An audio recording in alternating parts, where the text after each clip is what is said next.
Bien, hermanos, con la ayuda de Dios, el domingo pasado empezamos a tratar un tema que es la resolución de conflictos, ¿no? Y claro, eso está enmarcado dentro de la vida cristiana, dentro del conocimiento del Señor. Estuvimos viendo acerca de la renovación del pensamiento, estuvimos viendo acerca de que era necesario que nuestra mente sea transformada según el Evangelio, según la Escritura. Tenemos que tener una profunda renovación del entendimiento. Y estuvimos hablando también en la introducción acerca de qué era la sana doctrina y cómo la sana doctrina debe cambiar e influenciar nuestra vida. La sana doctrina no es algo solamente nominal, no es algo que se encuentra en un librito que dice qué es lo que uno cree, sino que la sana doctrina es lo que afecta a nuestra vida de tal forma que nos lleva a cambiar todo lo que somos, a cambiar desde nuestra forma de pensar. Gracias, hermano, por el agua. Entonces dijimos que podíamos definir la sana doctrina como aquella enseñanza que transforma mi mente, haciendo morir mi propia gloria y llevándome a buscar la gloria de Dios con amor, gozo, gratitud y diligencia. Esos son los efectos que la sana doctrina tiene en nuestras vidas. Cuando realmente es sana doctrina, lo que se enseña, lo que se cree, entonces eso cambia lo que se vive. Lo que se vive es totalmente transformado. Si alguno está en Cristo, es una nueva criatura. Las cosas viejas pasaron. No podemos encontrar un cristiano de 20 años con los mismos vicios que tenía. Dice en todo sentido de la palabra. No piense solamente en 2 o 3 cosas, sino todas aquellas cosas en las que estamos viciados conforme al hombre viejo, ¿no?, que está en nosotros.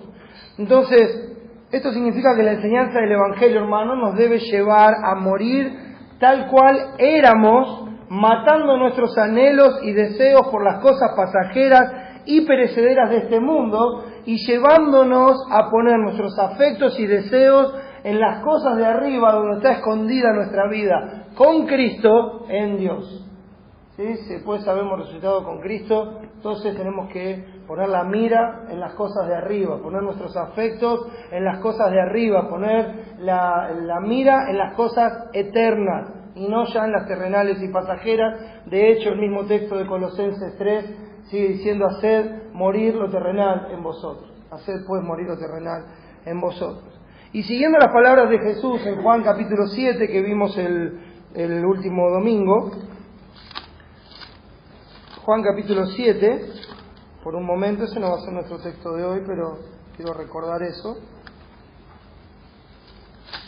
Juan capítulo 7, versículos 16 al 18, habíamos leído 16 y 17, con el énfasis que daba Cristo en el que hace la voluntad de mi Padre, ¿verdad? Dice así: Jesús le respondió y dijo: mi doctrina no es mía, sino de aquel que me envió.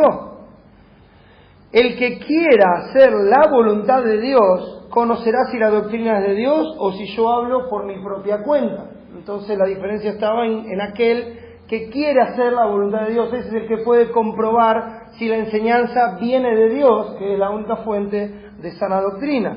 Pero el versículo 18, agregando, dice: el que habla por su propia cuenta, su propia gloria busca.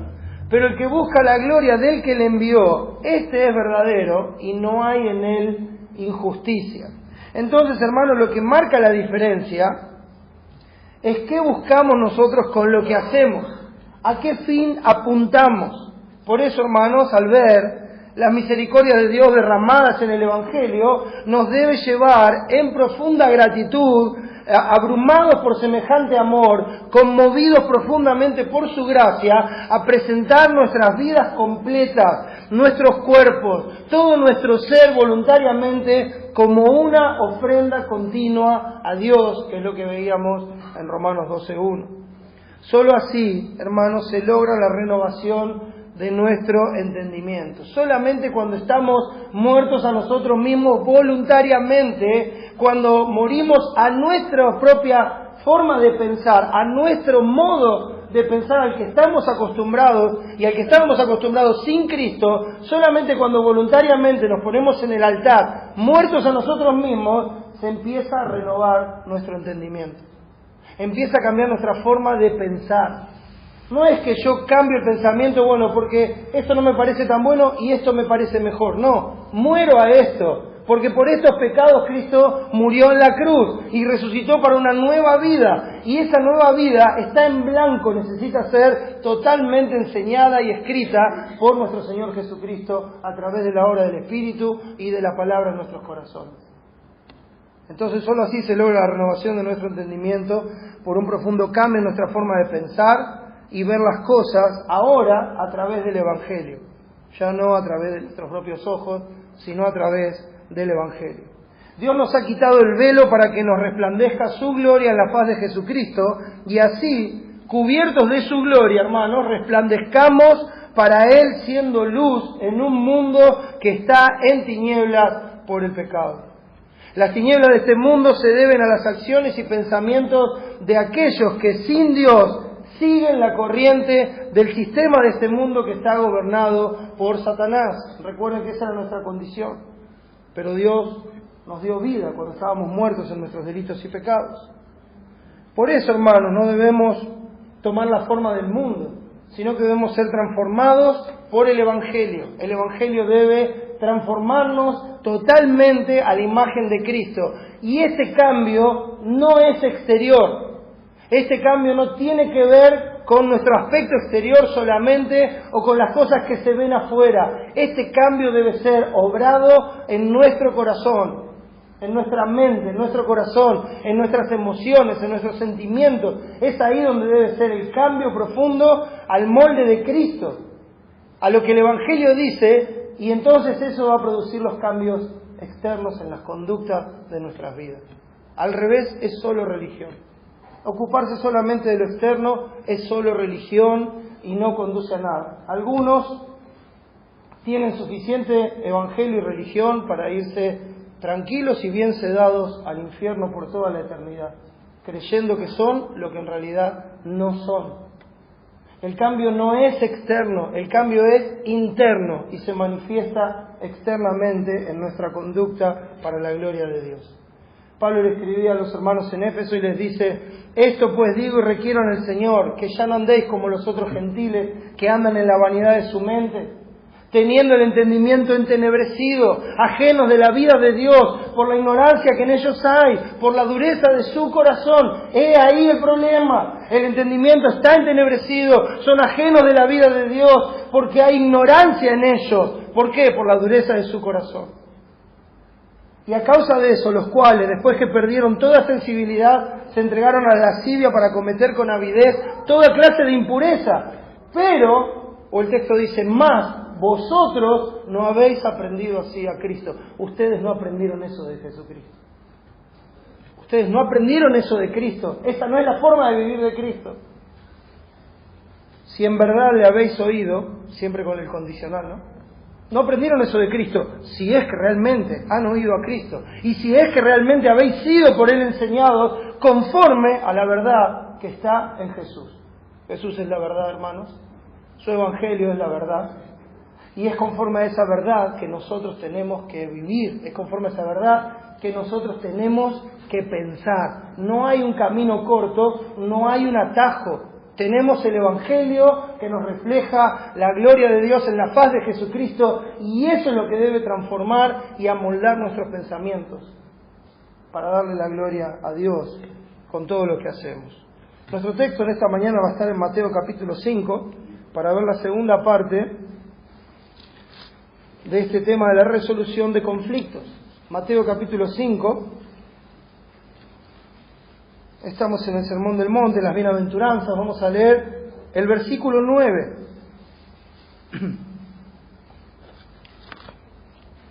Versículo 9.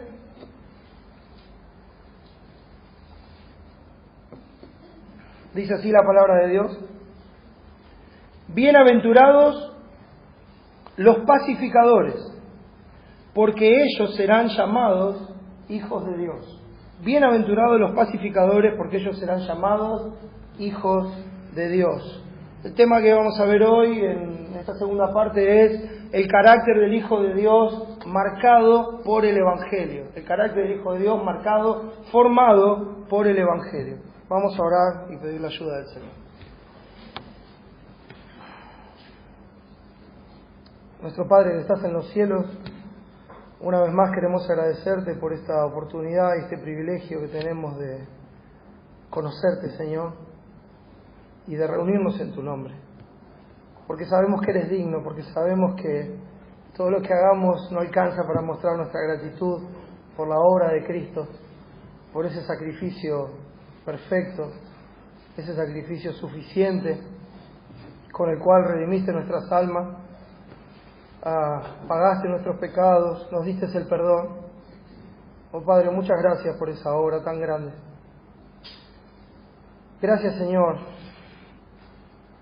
porque has establecido tu iglesia para que seamos edificados para la obra de tu ministerio, para que hagamos tu voluntad, para que sepamos cómo agradarte, Señor, para que sepamos cómo honrarte, para que llevemos tu evangelio a este mundo. Te ruego, Señor, que bendigas este tiempo, que prepares nuestros corazones, que están en tus manos, que nos des sabiduría, que nos des entendimiento. Señor, te pido que me ayudes, que me guíes, que me des las palabras justas y necesarias para ser fiel al texto, para honrarte, Señor, con lo que decimos. Ayúdanos, Señor, a ver las cosas como tú las ves, a ser más y más como Cristo. Edifica tu iglesia, Padre, y te ruego que en tu misericordia, en tu amor, salves a los que no te conocen. Lo pedimos en el nombre de Jesús y para su gloria. Amén. Un carácter marcado, formado por el Evangelio. Eso es lo que tiene que ocurrir. Si no hay cambio de mente, si no hay cambio en la forma de pensar del que se dice ser cristiano, entonces no hay Evangelio, no hay vida. No hay vida y no va a haber cambios. Cuando uno trata de someter una vida de pecado a una religión o a lo que normalmente llamamos cristianismo, lo único que encontramos son luchas, debilidades, inestabilidades, idas y vueltas, cambios todo el tiempo, y no encontramos ni paz, ni consuelo, ni victoria sobre el pecado, que es fundamental en la vida del cristiano. Entonces no es nada más que cambiar ciertas costumbres externas, cambiar ciertos modos, cambiar ciertas cosas que antes hacía y ahora no las hago más, por otras que ahora hacen los cristianos, y bueno, yo hacía esto, pero ahora los cristianos hacen esto, entonces cambio eso. Eso no se trata del cristianismo, mis hermanos. Eso no es la vida en Cristo, eso no es lo que dice el Evangelio. El Evangelio habla de una nueva criatura, de un nuevo ser creado según Dios en la justicia y santidad de la verdad. Creados en Cristo Jesús para buenas obras, las cuales Dios preparó de antemano para que anduviésemos en ellas. No es nada más escuchar un mensaje y decir qué bonito mensaje, qué bien que hace a mi alma, y seguir con nuestra vida como antes. Eso no es el poder del Evangelio. El poder del Evangelio transforma las vidas definitivamente. Las transforma definitivamente. Es lo que Pablo le decía a los hermanos en Tesalónica. Yo sé que a ustedes llegó el Evangelio no solamente en palabras, sino con poder. Porque todos cuentan cómo ustedes se convirtieron de los ídolos a Dios. Cómo dejaron el pecado para servir al Dios vivo y verdadero. Su vida cambió de tal forma que el Evangelio se esparció de ustedes hacia todos los costados, hacia todos los que los rodean, hacia alrededor de ustedes. Eso es una vida transformada por el Evangelio. A veces tenemos las iglesias llenas de conflictos, de problemas personales, pero no de Cristo. Todos quieren resolver sus problemas personales, todos quieren salir de la mala situación que están pasando, pero no quieren saber nada con Cristo. Mira, el Evangelio dice que esto es así. El Evangelio dice que esto que estás haciendo es pecado y que tenés que dejarlo para vivir como es digno de Dios y honrar a Dios. Sí, bueno, pero ¿qué voy a hacer? Porque yo estoy acostumbrado a Él y no hay cambio.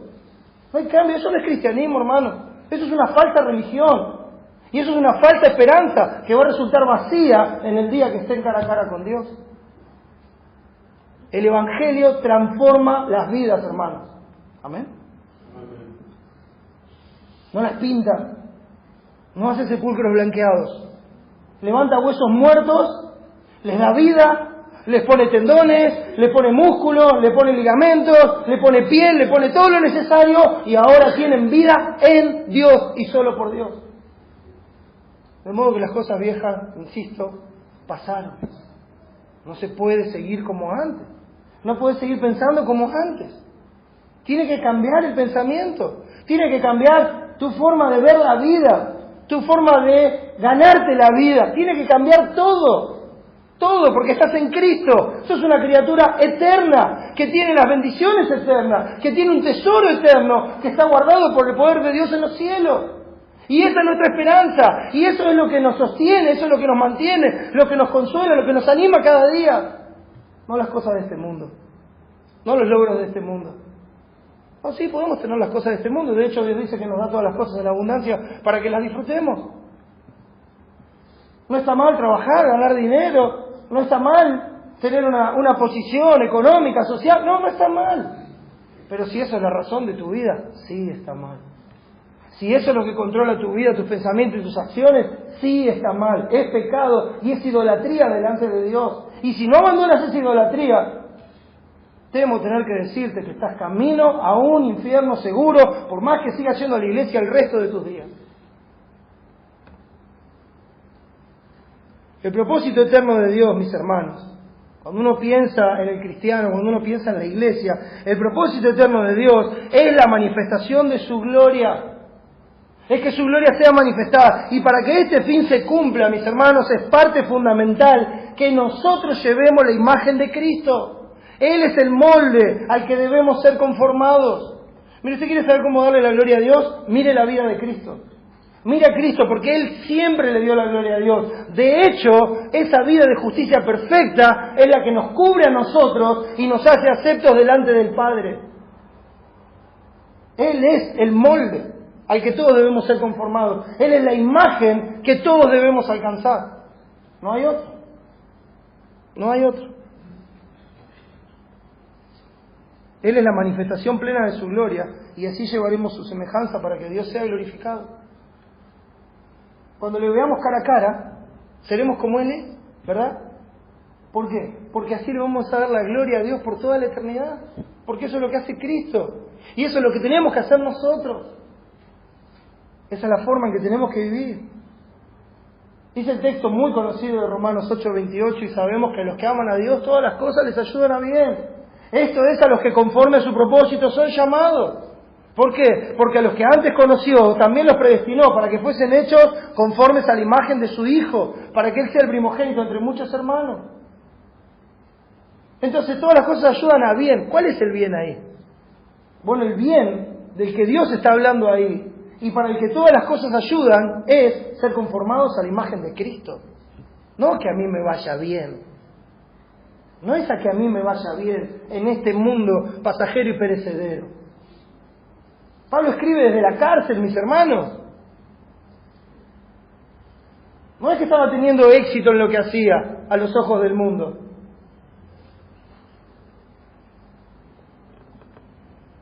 A los que antes conoció, también los predestinó para que fuesen hechos conformes a la imagen de su Hijo. Dice, no os conforméis a este mundo. Aquí tienen que ser conformes a la imagen de su Hijo, al carácter de Cristo, al carácter de Cristo, hermano. Gracias a Dios no tenemos fotos del Señor, porque no había. ¿Sí? No sabemos si tenía pelo largo, corto, yo creo que era corto. Porque la Escritura dice que al hombre debe deshonroso dejarse crecer el cabello, ¿verdad? Creo que no iría en contra de la Escritura. Pero más allá de eso, si fuera así, creo que todos andarían tratando de parecerse a la foto. ¿Vio? Cortarse el pelo así, dejarse la barbita así, tratar de ponerse lentes de ese color, entonces diría, yo quiero ser como Cristo. No se trata de eso, hermano. No se trata de eso, está hablando de su carácter. De la imagen de Dios que Él lleva, del carácter, de su gloria. Ahora, con este concepto, hermano, nosotros tenemos que ver la vida de una forma diferente. Tenemos que entender que todo es ordenado en nuestra vida con el propósito de formar a Cristo en nosotros. Es por eso que todas las cosas ayudan a bien. Porque no importa lo que pase en este mundo, el propósito de esa circunstancia que Dios permitió en nuestra vida es sacar nuestro carácter y que ese lugar lo ocupe el carácter de Cristo. Por eso las cosas ayudan a bien. Aún las que nos son difíciles, aún las que nos causan dolor, aún las que nos causan tristeza, aún las que quebrantan nuestras emociones, tienen que ser para gozo, porque el propósito es que seamos formados a la imagen de Cristo. La única forma que esa imagen se forme en nosotros hermanos, es que el pecado y nuestros pensamientos y actitudes pecaminosas mueran para darle lugar a aquellos pensamientos, actitudes y acciones conformes a Cristo que le dan la gloria a Dios. Entonces viene una situación a nuestra vida inesperada, una circunstancia que no esperábamos, y de repente nos hace enojar o nos hace hacer cosas que son en contra de la confianza en Dios o de creer en Dios. Y Dios lo que está haciendo, si somos hijos de Dios, si en verdad le habéis oído y si en verdad habéis sido enseñados por Él, lo que está haciendo es usar esa circunstancia en nuestra vida para mostrarnos ese pecado en nuestro corazón. Dios no hace las cosas al azar. Dios tiene todo ordenado, perfectamente ordenado, para que lo que acontezca en mi vida resulte para su gloria. ¿Cómo va a resultar para su gloria? Bueno, cuando yo hago las cosas para honrar a Dios antes de buscar mi propia honra, ¿verdad? Entonces Él va a ser glorificado. El que habla, el que busca su propia gloria, ¿no? No está, no es verdadero, no es justo. Pero el que busca la gloria del que le envió. Nosotros, hermanos, estamos acá, dejados por Dios, para que busquemos su gloria. Entonces, cuando vamos a hacer algo, tenemos que buscar su gloria. Entonces, cuando se presenta esa circunstancia adversa en nuestra vida, la pregunta es, Señor, ¿cómo te doy la gloria? ¿Cómo te doy la gloria en esta situación?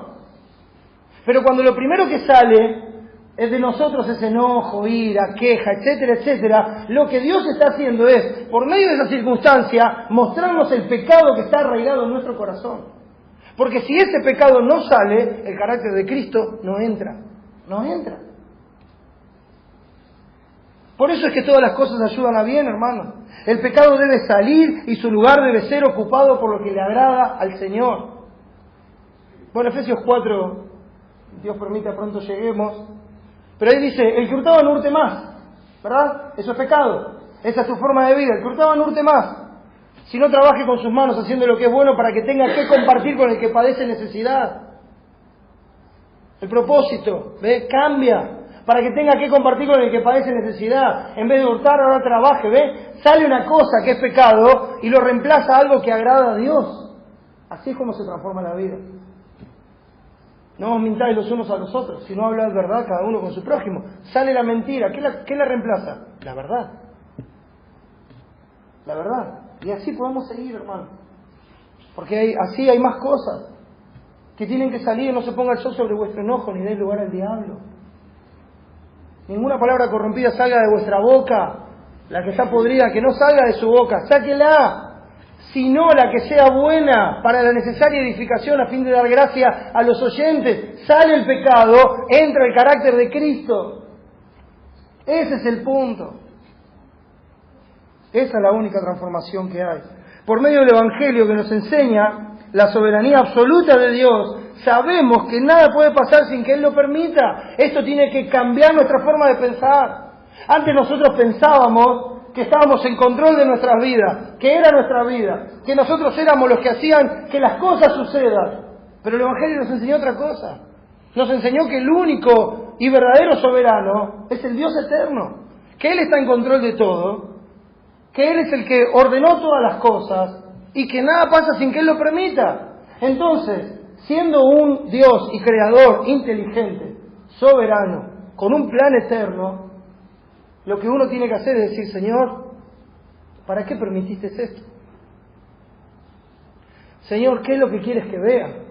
¿Qué pecado me estás mostrando? Como dice el salmista, líbrame de los errores que me son ocultos. Señor, ¿qué es lo que me estás mostrando por medio de esto que estás permitiendo en mi vida? Porque lo has permitido con un propósito eterno. ¿Quién será aquel que diga que sucedió algo que el Señor no mandó? Dice Lamentaciones 3:37. ¿Quién será aquel que diga, no, esto pasó, pero no lo mandó el Señor, esto fue una casualidad? Esto pasó porque eso no es lo que enseña el Evangelio.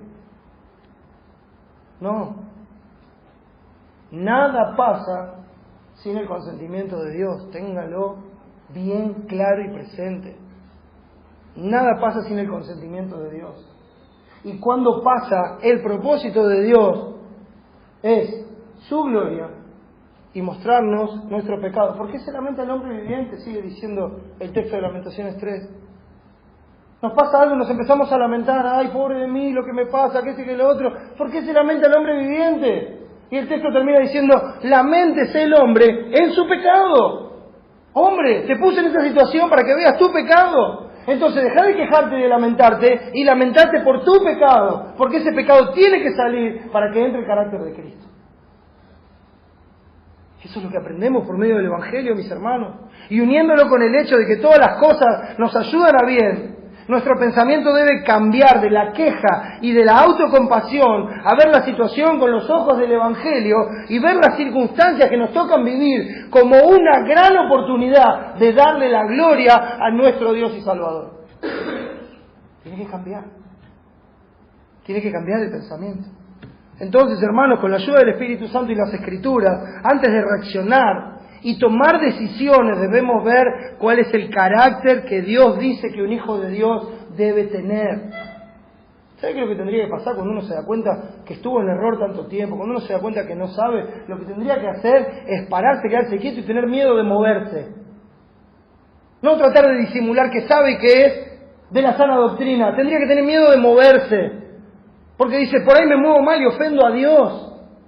Señor, enséñame. Tendría que estar con un espíritu totalmente quebrantado, buscando aprender, con avidez. Pero no. Voy a la iglesia el domingo y voy aprendiendo a cuentagotas. Total, para dentro de 2 o 3 vidas tal vez forme el carácter de Cristo. No, eso no es lo que pasa en alguien que está ávido por su Señor y por su Salvador. No pasa eso. Quiere aprender, quiere saber, quiere conocer, quiere toda la ayuda que haya, todo lo que esté disponible, que sea de la verdad, para ser confrontado con su pecado y para ser enseñado en la justicia de Dios. Porque toda la Escritura es útil para enseñar, para redarguir, para instruir en justicia, a fin de que el hombre de Dios sea perfecto, enteramente preparado para toda buena obra. O enseñan la palabra, quiero estar ahí.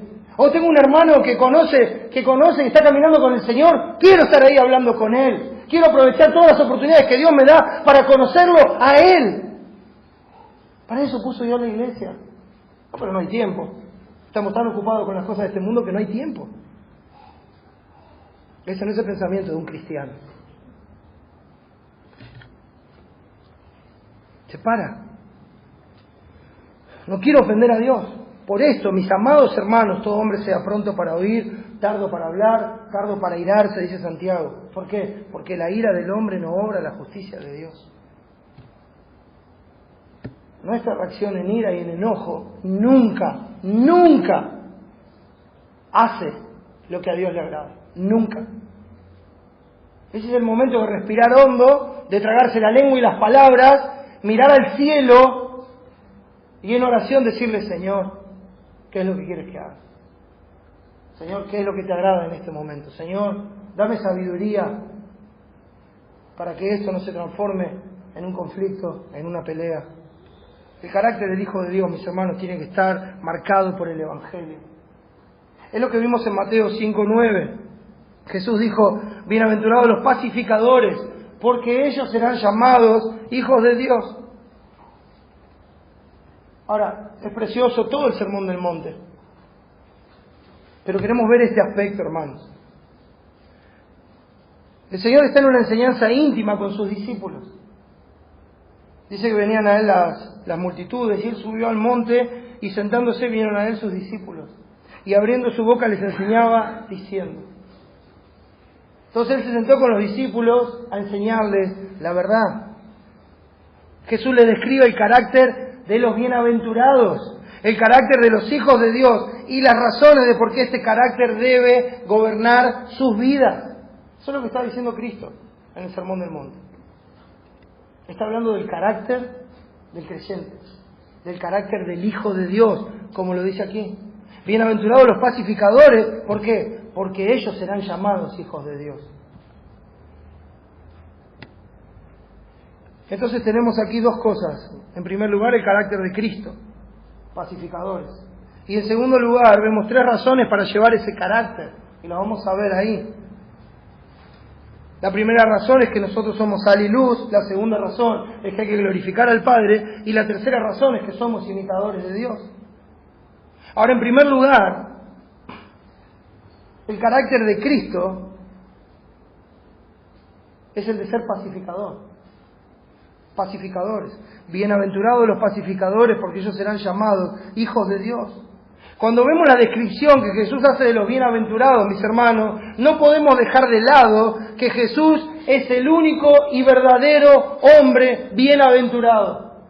Es el único y verdadero hombre bienaventurado. Él no está describiendo nada que Él mismo no haya vivido y de lo cual no nos haya dejado un ejemplo para seguir.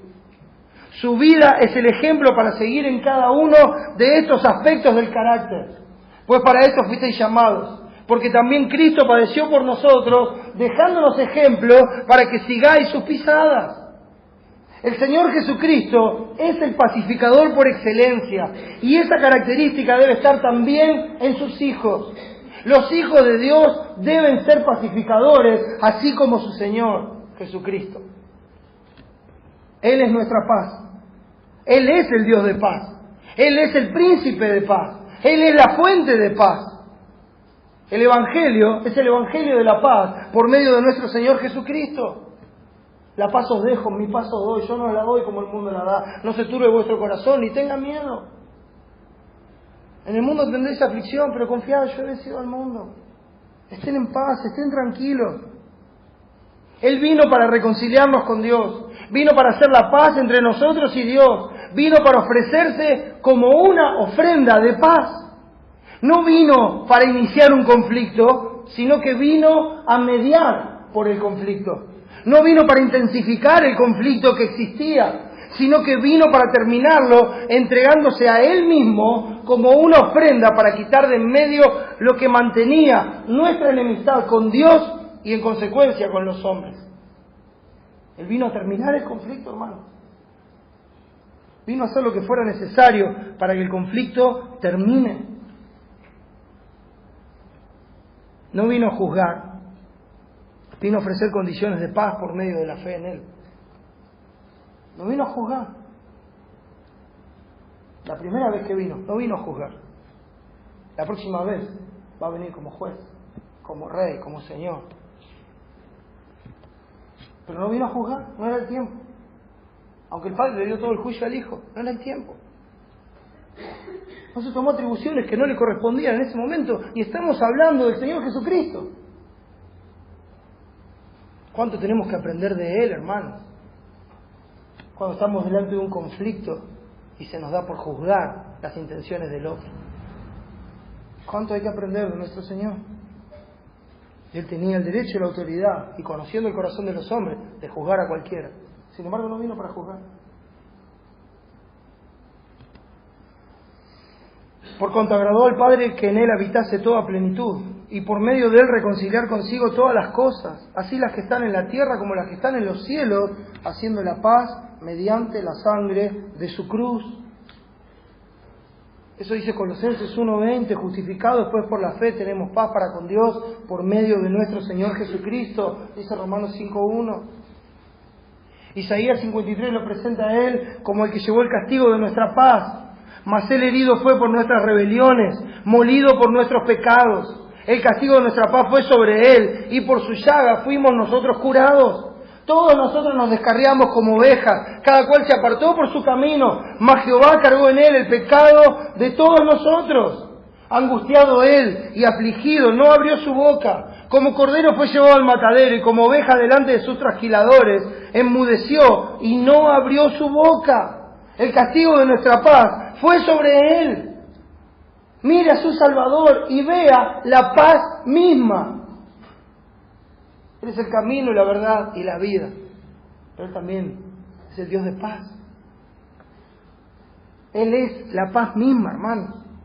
Su muerte en la cruz del Calvario fue suficiente para terminar con nuestra enemistad con Dios a causa de nuestro pecado, a causa de nuestro aborrecimiento, a causa de nuestra ira y enojos, a causa de nuestras continuas ofensas, a causa de nuestras disputas y contiendas. Él tuvo que morir en la cruz del Calvario. Y esa muerte fue suficiente para terminar con todas esas cosas que nos separaban y nos tenían en enemistad con Dios. ¿Cómo podemos seguir hoy? ¿Cómo podemos seguir hoy en ira y enojo? ¿Cómo podemos seguir hoy en disputas y contiendas? ¿Cómo podemos seguir hoy alentando las ofensas? Sabiendo que Él tuvo que dar su vida, derramar su sangre para terminar con esas cosas. Su vida estuvo dedicada por completo a la paz. Estuvo dedicada por completo a hacer la paz. A terminar definitivamente con todos los conflictos que hubiera entre Dios y su pueblo. Totalmente dedicada a eso, mis hermanos. Su vida de justicia perfecta es el sello que nos cubre eternamente y nos mantiene en paz con Dios y aceptos delante de Él. Su cruz es el monumento eterno a la paz, porque allí se terminaron todas las demandas que nos eran contrarias.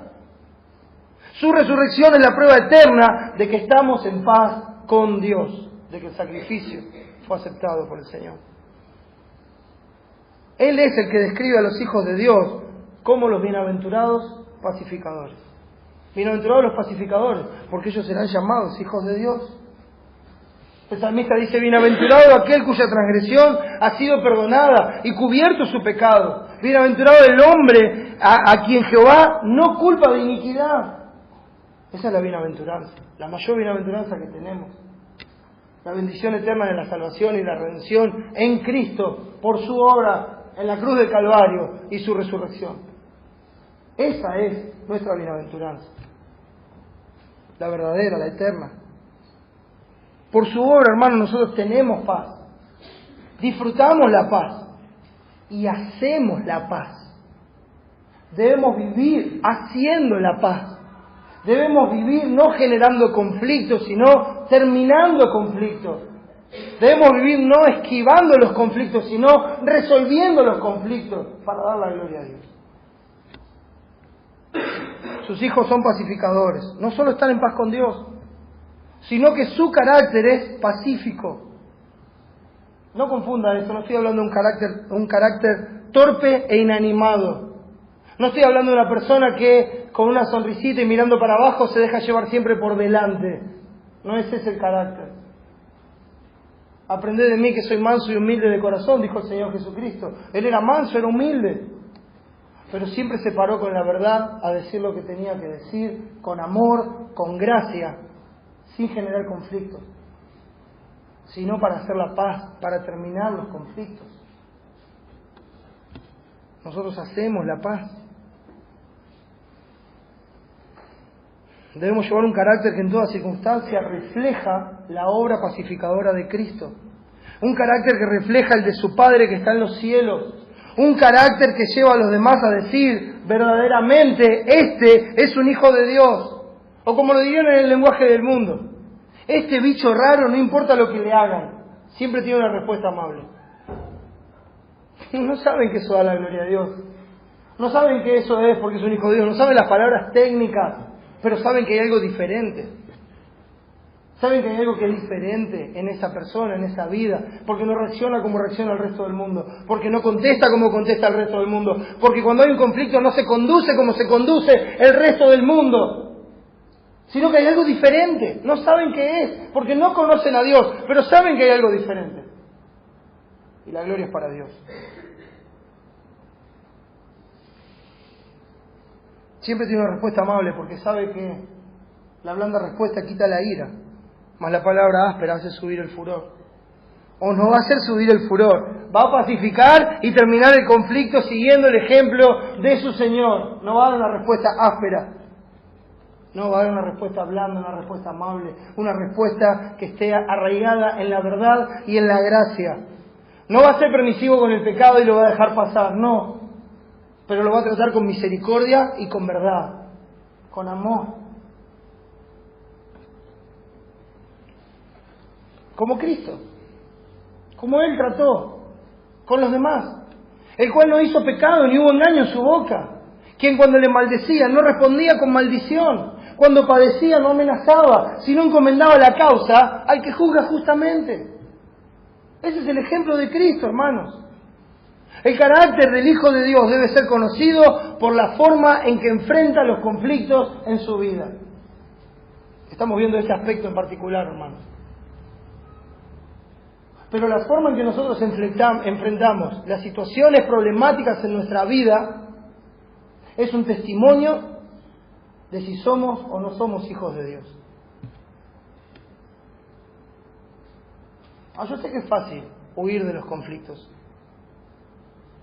De hecho, David dice en el Salmo 55, ¿quién me dice alas como paloma, no? Volaría lejos. Estaba pasando un mal momento. Un momento bien difícil y en un ámbito bien cercano, en un ámbito bien íntimo. Y él dice, si me dieran alas como paloma, volaría lejos. O como decimos nosotros, tragame tierra, no quiero pasar por esto. El Hijo de Dios no hace eso, hermano. El Hijo de Dios va a resolver el conflicto. Porque eso es lo que Cristo manda, porque eso es lo que honra su nombre. No lo deja pasar, porque peca contra su Señor. Va a tratarlo con amor, con misericordia, con verdad y con gracia. No huye de ellos, no hace de cuenta que no están, no muestra una falsa paz fingiendo que está bien. Qué triste que esto pase en las iglesias, cuando las personas se saludan con una sonrisa y después de que se saludan van y hablan con otro grupo y dice, aquel es insoportable, aquel es un desastre, aquel es un mentiroso. Eso pasa dentro de la iglesia, no estamos hablando en el mundo, Esas cosas pasan dentro de la iglesia. Eso es ser hipócrita, es una falsa paz, se finge, se saluda con una sonrisa cristiana, lo digo entre comillas. Se pone la mano al hombro y dice, no, sí, todo bien, todo bien, todo bien. Y después se da vuelta y no puede hablar bien de él, como los hermanos de José, ¿recuerdan? No lo puede soportar, rechinan los dientes. Si lo puede esquivar, lo esquiva. Si lo puede evitar, lo evita. Se congregan en el mismo lugar y no se saludan. Imagínense. Es hipocresía, falsedad. Eso no puede pasar entre hermanos, entre aquellos que son llamados hijos de Dios. Ningún conflicto tendría que cambiar el trato entre nosotros. Ninguno. Y si cambia, y si uno tiene intenciones secundarias, el problema lo tiene con Dios. No con el hermano, lo tiene con Dios. No muestra una falsa paz. No. Si es necesario, da su vida para pacificar, porque así aprendió de Cristo. Si es necesario, se niega a sí mismo. En un lenguaje entre nosotros, acepta perder para que el conflicto sea solucionado. Pero acepta perder con gozo. No quejándose, no como diciendo, sí, bueno, está bien, pero... No. Lo acepta porque honra a su Señor. No está exigiendo una restitución. Está tratando de que Dios sea honrado. No le afecta la ofensa sobre su nombre. Está totalmente consternado por la ofensa que hay a Dios. Y quiere que eso se solucione y se termine. Si es necesario, da su vida para pacificar, porque así aprendió de Cristo. Por eso Jesús nos comparte en este mismo Sermón del Monte al menos 3 razones para que esto sea así. La primera razón está en los versículos 13 al 15, que dice, vosotros sois sal y luz. Fíjese, ahí Mateo 5:13. Dice, vosotros sois la sal de la tierra. Pero si la sal se desvaneciere, ¿con qué será salada? No sirve más para nada, sino para ser echada afuera y hollada por los hombres. Vosotros sois la luz del mundo. Una ciudad asentada sobre un monte no se puede esconder, ni se enciende una luz y se pone debajo de un almud, sino sobre el candelero y alumbra a todos los que están en casa. En otras palabras, hermanos, y aplicándolo al carácter pacificador, que es lo que estamos hablando, que es lo que estamos viendo, lo que Jesús está diciendo es, ustedes deben conservar la paz en este mundo y alumbrar con la verdad cuando las tinieblas levanten algunos conflictos. ¿Para qué se usaba la sal en aquella época, hermano? La sal se usaba para conservar. No había heladera. Si usted quería guardar carne, ¿dónde la guardaba? La tenía que guardar en sal. Así como se conservaba que las cosas no se pudran, que las cosas mantuvieran su condición. su buena condición. Ustedes deben conservar la paz en este mundo y deben alumbrar con la verdad cuando las tinieblas levanten algún conflicto. Ahora el Señor Jesucristo dijo en Lucas 17:1, imposible es que nos vengan los tropiezos.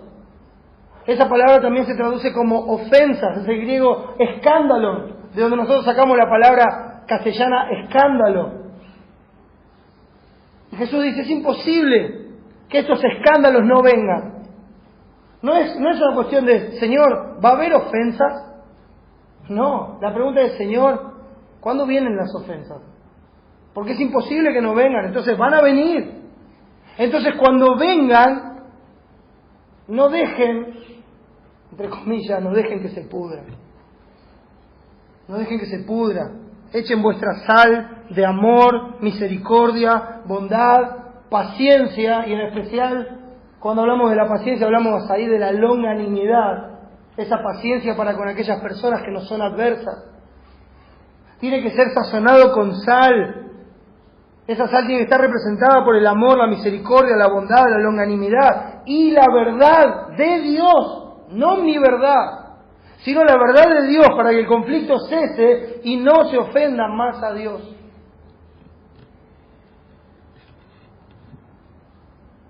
Porque si no lo hacen, si viene el conflicto y esto no se hace, si viene el conflicto y no se sazona con sal, esa sal que ustedes pregonan, que ustedes proclaman, será pisoteada por los hombres cuando queramos hablar del Evangelio y, escuchemos o no nosotros lo que se dice, los demás digan, ¿vos me venís a hablar de paz? ¿En serio vos me venís a hablar a mí de paz? Perdóname por los términos, hermano. Términos comunes. Eso es un calentón. Si vos te das media vuelta y arrancás, ¿vos me venís a hablar de paz a mí? ¿Vos me querés predicar a mí el Evangelio de la paz? Cuando vos en la segunda palabra empezás a gritar porque no soportás a los demás. ¿En serio? Cuando con vos no se puede hablar, porque cuando empiezo a hablar con vos, si pienso distinto, terminamos en una pelea. ¿Vos me venís a hablar de paz, de verdad? ¿En serio me querés predicar el Evangelio? Esa es la forma en que es pisoteada esa sal. Esa es la forma en que es hollada por los hombres. ¿Me venís a hablar de paz? Vos sos un enojón. Y otros términos que no hace falta compartirlos. Pero ustedes saben cómo se dice en el mundo cuando una persona salta enseguida. ¿En serio me venís a hablar de paz? ¿Después de esto me querés hablar de Jesús? ¿Me querés decir que Jesús cambió tu vida? ¿En serio? Yo te voy a escuchar otra vez. Entonces la sal no sirve para más nada, como dice el texto, y es echada afuera y hollada por los hombres, o sea, pisoteada. Esa sal que no servía se terminaba tirando en el camino, a los costados, para que no crezcan las plantas, y se terminaba pisoteando. Por eso dice que es hollada por los hombres, ya no sirve más. Eso es lo que se hacía con la sal una vez usada. Alumbren, sean sal, sean luz, alumbren cuando las tinieblas formen disputas y contiendas con palabras llenas de gracia, perdón y benignidad. O sea, cuando se forme la contienda, cuando se forme la disputa, el cristiano es el que tiene que aportar las palabras llenas de gracia, llenas de perdón, llenas de benignidad, poniendo toda situación a la luz del Evangelio. Hay que llevar la situación a la luz del Evangelio para resolverla. El cristiano es el encargado de hacer eso. Es el encargado de alumbrar. ¿Con qué va a alumbrar? No es con una linterna de LED, hermanos, es con el Evangelio. Es traer luz donde hay tinieblas, es terminar el conflicto con la verdad de Dios, con la luz del Evangelio. Entonces ahí el cristiano tiene que venir y alumbrar para la gloria de Dios. Tiene que llevar toda la situación a la luz de la gloria de Dios. Tiene que decirle, hey, cesen esto, están ofendiendo a Dios, esto es una ofensa a Dios. Ya no importa la ofensa entre ustedes, eso es una ofensa a Dios. Cesen, Cristo tuvo que morir por todas esas ofensas. Mire cómo se presenta una oportunidad para compartir el Evangelio en medio de un conflicto. Cuando el cristiano reacciona como un cristiano, mira como dice, yo le voy a enseñar a este, Yo le voy a mostrar cuántos pares son 3 botas. ¿Cómo se conduce el mundo? Ya vas a ver cuando yo lo agarre. No es la forma en que el cristiano enfrenta los conflictos. Hermanos, no dejen pasar la oportunidad callando la verdad, poniendo la sal debajo de la luz, debajo del almud. La luz no se pone debajo del almud. El almud era un recipiente. Entonces cuando uno quería apagar, ¿cómo se apaga la luz? Se la ahoga, ¿verdad? Entonces usted pone el almud encima, lo cubría, no había más luz.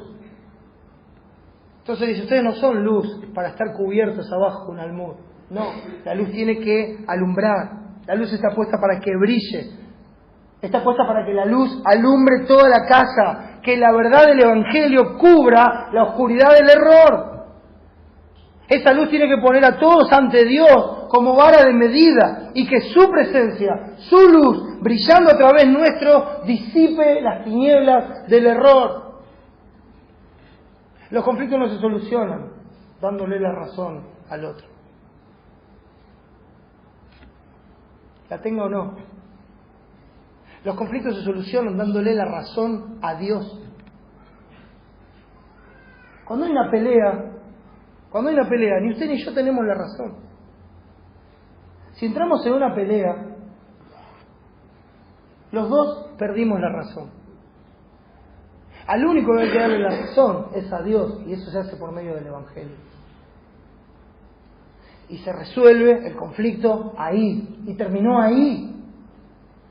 No lo sigue hablando y contando, y pasan los años y lo sigue contando, y sigue contando lo que pasó, y sigue contando lo mal que lo trataron, y sigue murmurando, y murmurando, y murmurando, y murmurando, y pecando, y ofendiendo a Dios, y generando conflicto, porque como dice Eclesiastés, me lo contó un pajarito.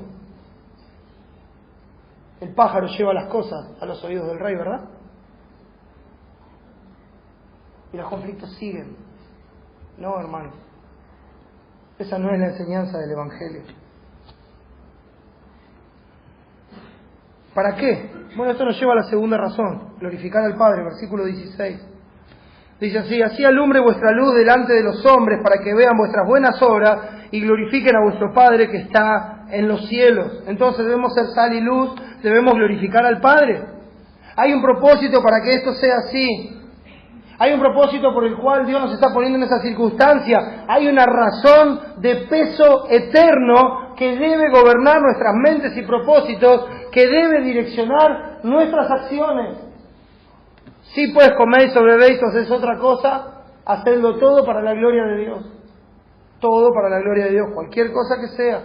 Todo debe ser hecho para su gloria, porque de Él y por Él y para Él son todas las cosas, a Él sea la gloria. Hacer en la situación es exhibir el carácter de Cristo, así es como se le da la gloria a Dios. Su gloria debe correr por nuestras venas, debe conectar nuestras neuronas y llevar nuestros pensamientos allá, no ver las cosas como los que no conocen a Dios, sino como hijos de Dios, como pacificadores que van a aprovechar el conflicto que se presenta para darle la gloria a Dios. Así es como se resuelve. Así alumbre vuestra luz delante de los hombres, para que cuando vean vuestras buenas obras, ¿se da cuenta? Creados en Cristo Jesús para buenas obras, las cuales Él preparó de antemano para que anduviésemos en ellas. El Dios eterno, soberano, preparó esa buena obra de antemano para que cuando Él propicie ese momento de conflicto, yo realice esa buena obra, poniendo sal, alumbrando y siendo un pacificador en el conflicto, y Él sea glorificado para la alabanza de la gloria de su gracia, con la cual nos hizo aceptos en el amado. ¿Ves? Está todo en su lugar. Hay que verlo así, porque es lo que nos enseña el Evangelio.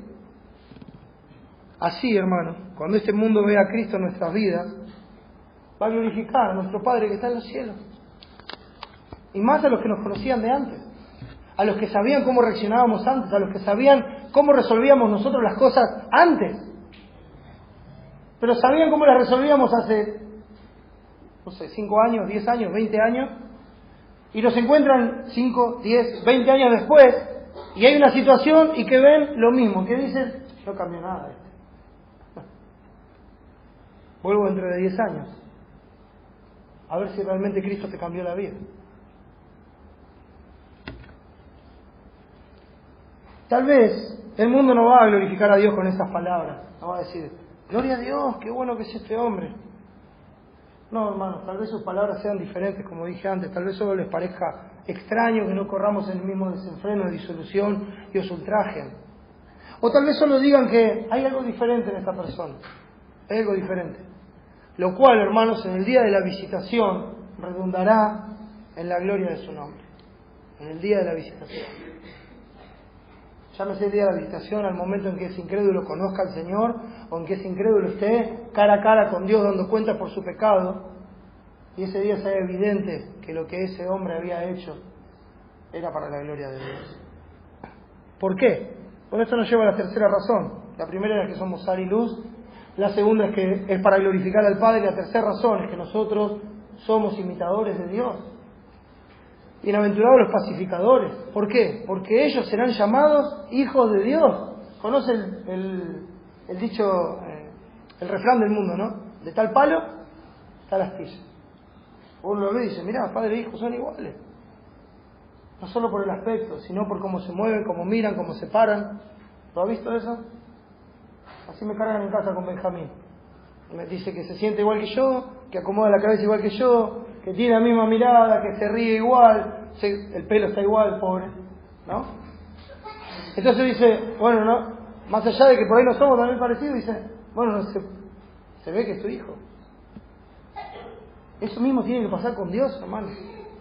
Mira lo que dice el versículo 44 y 45 de Mateo 5. La tercera razón, somos imitadores de Dios.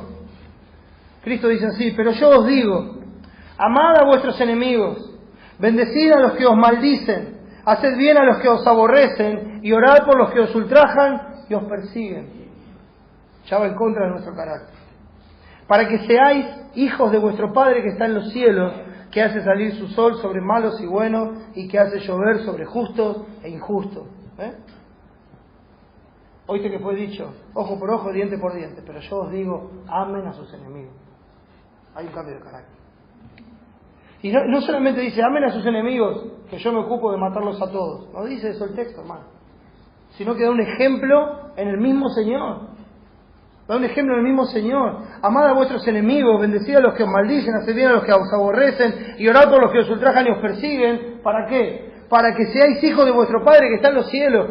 Haciendo eso, son hijos de su Padre que está en los cielos. No estamos hablando de salvación por obras, hermano.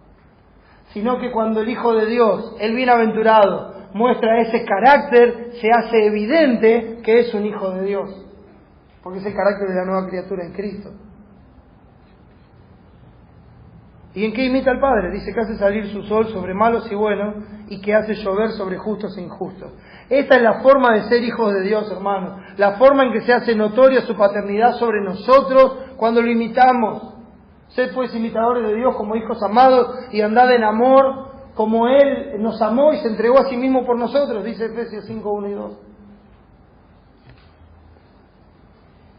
Su carácter no es influenciado, el carácter de Dios no es influenciado por las actitudes que los demás tienen hacia Él.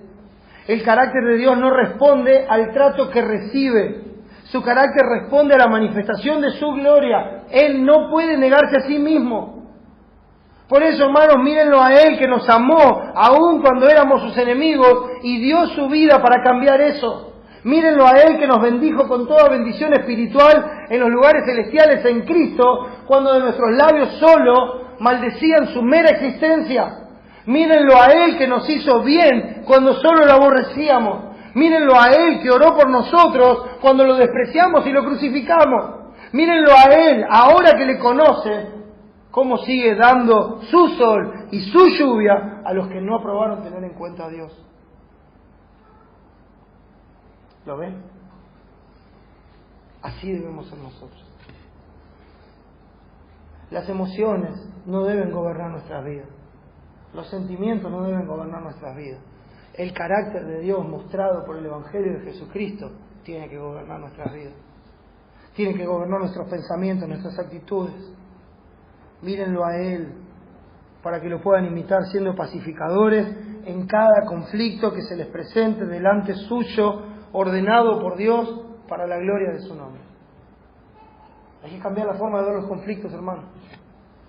Son una oportunidad en lo que nos resta de vida para darle la gloria a Dios y para exhibir el carácter de Cristo. Dice el versículo 48 de Mateo 5. Sed, pues, sed de ser, ¿no? Sed, pues, vosotros perfectos, como vuestro Padre que está en los cielos es perfecto. Sean como vuestro Padre. Sean pacificadores como Cristo. Sean sal y luz. Alumbren. Den la gloria a Dios. Sean imitadores de Dios. Que el Evangelio, hermanos, moldee nuestro carácter y seamos pacificadores para la gloria de Dios.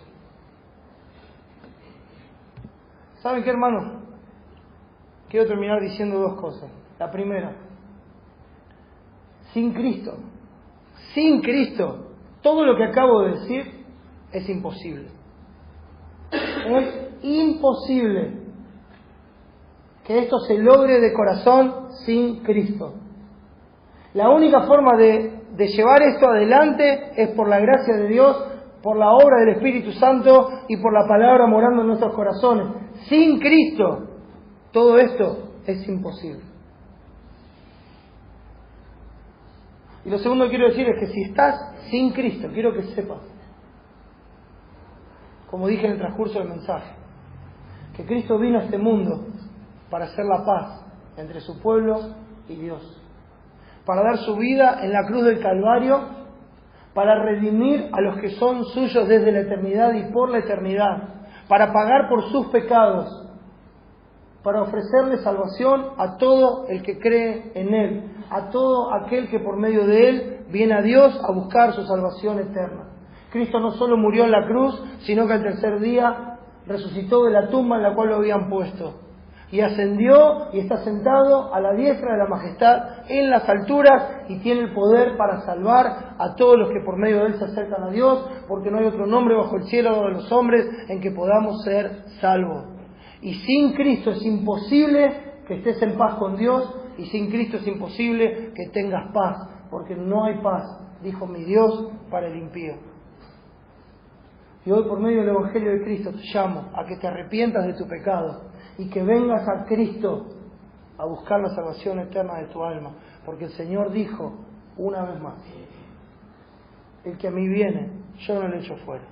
Ven a Cristo y Él te salvará eternamente. Vamos a orar. Señor, una vez más gracias. Gracias por la obra de Cristo, gracias por tu Evangelio. Señor, gracias por la paz que Jesús logró, por la paz que nos has dado contigo. Gracias, Señor, por la nueva vida que nos has dado en Cristo. Oh mi Dios, te ruego, Padre, que nos ayudes a ser como Él, que nos lleves a ser como Jesús. Señor, cuánto pecado hay en nosotros, cuánta debilidad. Ayúdanos a verla, Señor. Ayúdanos a ver el pecado como tú lo ves, a ver nuestra debilidad, a reconocer nuestro propio pecado, Señor. Y danos la gracia para arrepentirnos, para confesarlo, para apartarnos, para alcanzar tu misericordia y para darte la gloria ocupando ese lugar con el carácter de Cristo. Mi Señor, gracias. Gracias por Jesús. Te ruego una vez más que salves a los que no te conocen. Y lo hacemos en el nombre de Jesús y para su gloria. Amén.